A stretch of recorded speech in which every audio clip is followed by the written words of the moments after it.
Hello everyone, Dr. Ted here and welcome back to the channel. And on this channel we deal with mental health issues and personal development. Now today we're going to talk about something that many of us experience but may not fully understand: caffeine withdrawal. Have you ever felt off, you could say, after skipping a morning coffee?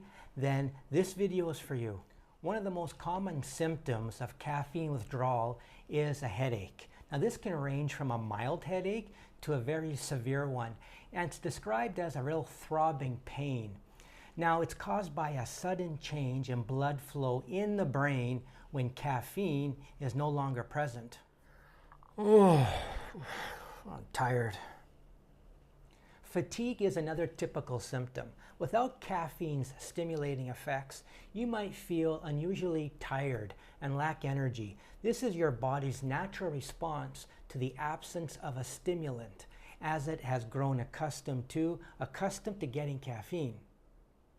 Where's my package? You told me it was going to be here. Where is it?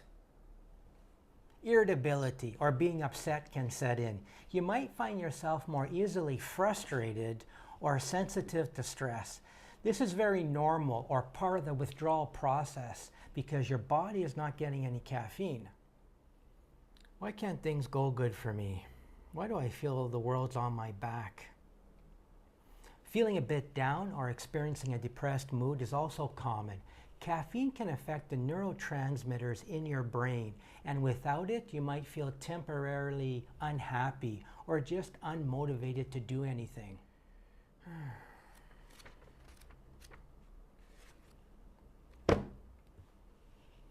Difficulty concentrating can be another challenge. Caffeine enhances alertness in your brain, and when you stop consuming it, your ability to focus may decrease for a while. I feel terrible. I don't know why. I feel like I got a cold. Some people can even feel flu-like symptoms, such as nausea, muscle pain, and stiffness. This can be uncomfortable, but they're usually short-lived. Now let's talk about the timeline. Symptoms usually begin 12 to 24 hours after your last dose of caffeine and typically peak within 1 to 2 days and can last up to a week. However, mild symptoms might linger for a bit longer. So how does caffeine work to give you more energy, be less tired? It's blocking the adenosine receptors. So adenosine is a neurotransmitter in the brain that promotes relaxation, tiredness. It does so by binding, connecting to its receptors.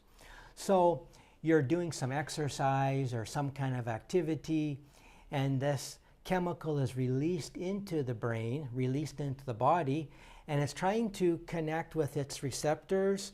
And of course, if it connects with its receptors, you get sleepy. But the caffeine comes in and prevents that. So it can't get to its receptors, so there's a block. So as a result, you feel more energy because you're just not getting tired. That kind of connection is not happening.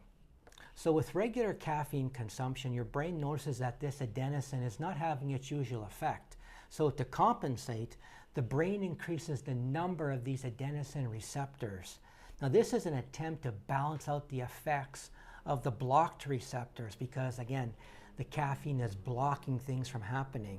As a result of having more of these receptors, you might feel that over time you need more caffeine to achieve that same amount of alertness. This is known as building up a tolerance. When you suddenly stop consuming caffeine, all these extra receptors, they're still there. Now, without caffeine blocking them, this adenosine can bind to all the receptors freely. The sudden increase in adenosine activity leads to an overwhelming sense of tiredness and other kind of withdrawal symptoms. Common symptoms include headaches, fatigue, irritability, difficulty concentrating, and a depressed mood. So your brain's chemistry has been adapted to this regular use of caffeine. Now when the caffeine is removed, the balance is disrupted, leading to this overcompensation of adenosine activity. In summary, caffeine keeps you awake by blocking the sleep-promoting effects of adenosine. With regular use, the brain compensates by creating more adenosine receptors. When you stop consuming caffeine, this results in this excessive adenosine activity, leading to withdrawal symptoms as your brain adjusts to the absence of caffeine. Now let me give you some tips on how to manage caffeine withdrawal effectively. Slowly decrease your caffeine intake rather than just quitting everything at the moment. Drink plenty of water to help your body adjust. Eat balanced meals to support your energy levels. Maintain a consistent sleep schedule to combat fatigue. Physical activity can boost your mood and energy.